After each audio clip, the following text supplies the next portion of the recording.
Property خریداروں کے لیے بجٹ میں بڑی خوشخبری متوقع۔ گزشتہ سالوں میں ٹیکس کے حوالے سے کیے گئے اقدامات کی وجہ سے پراپرٹی خریداروں کو موجودہ حالات میں کافی مشکلات درپیش ہیں، جبکہ ٹیکس کے بوجھ کی وجہ سے خریداروں نے تقریباً پراپرٹی خریدنے کے بارے میں سوچنا ہی چھوڑ دیا ہے۔ البتہ آئندہ بجٹ 2025-26 میں پراپرٹی خریداری کے حوالے سے بڑی خوشخبری متوقع ہے۔ ایف بی آر ذرائع کا کہنا ہے کہ کچھ ٹیکس رعایتوں کی باتیں گردش کر رہی ہے، جن میں پہلی بار پراپرٹی خریدنے والوں کو کچھ ٹیکس استثنا مل سکتا ہے۔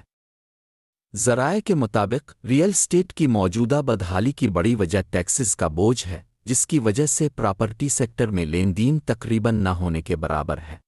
ذرائع نے مزید بتایا کہ حکومت federation of Pakistan chambers of commerce and industry (FPCCI) کی جانب سے دی گئی تجاویز پر سنجیدگی سے غور کر رہی ہے۔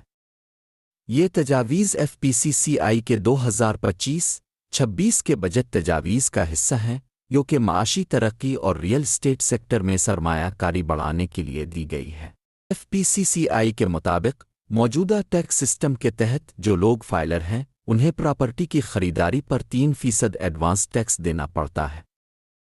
FPCCI نے اس ٹیکس پر اعتراض اٹھایا ہے اور کہا ہے کہ یہ ڈبل ٹیکسیشن کے زمرے میں آتا ہے، کیونکہ جو آمدنی پراپرٹی خریدنے کے لیے استعمال ہوتی ہے، اس پر پہلے ہی ٹیکس دیا جا چکا ہوتا ہے۔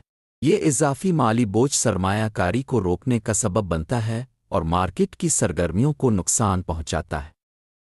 FPCCI نے تجویز دی ہے کہ فائلر کے لیے پہلی پراپرٹی کی خریداری پر ایڈوانس ٹیکس کو کم کر کے 0.5% کیا جائے۔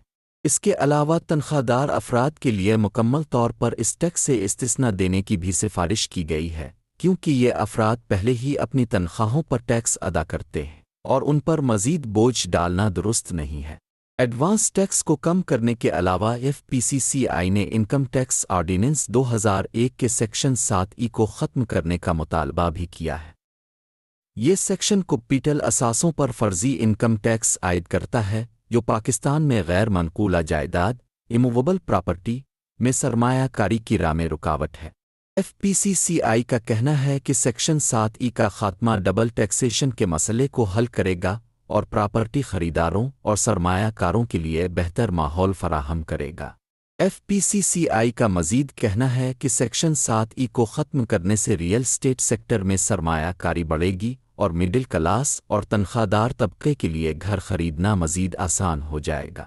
اس کے علاوہ اس ٹیکس کے خاتمے سے ریئل اسٹیٹ انڈسٹری مزید باقاعدہ، فارمل ہو سکے گی، جس سے پراپرٹی کے لین دین میں شفافیت اور دستاویزی ریکارڈ میں بہتری آئے گی۔ FPCCI کے مطابق ایسے ٹیکس ریفارمز سے پاکستان کے پراپرٹی مارکیٹ میں ملکی اور غیر ملکی سرمایہ کاری کو فروغ ملے گا، جو کہ معاشی ترقی کے لیے انتہائی ضروری ہے۔ فیڈریشن نے حکومت سے مطالبہ کیا ہے کہ یہ تجاویز آئندہ وفاقی بجٹ میں شامل کی جائیں، کیونکہ ایک مضبوط ریئل اسٹیٹ سیکٹر پورے ملک کی معاشی استحکام اور ترقی کے لیے انتہائی اہم ہے۔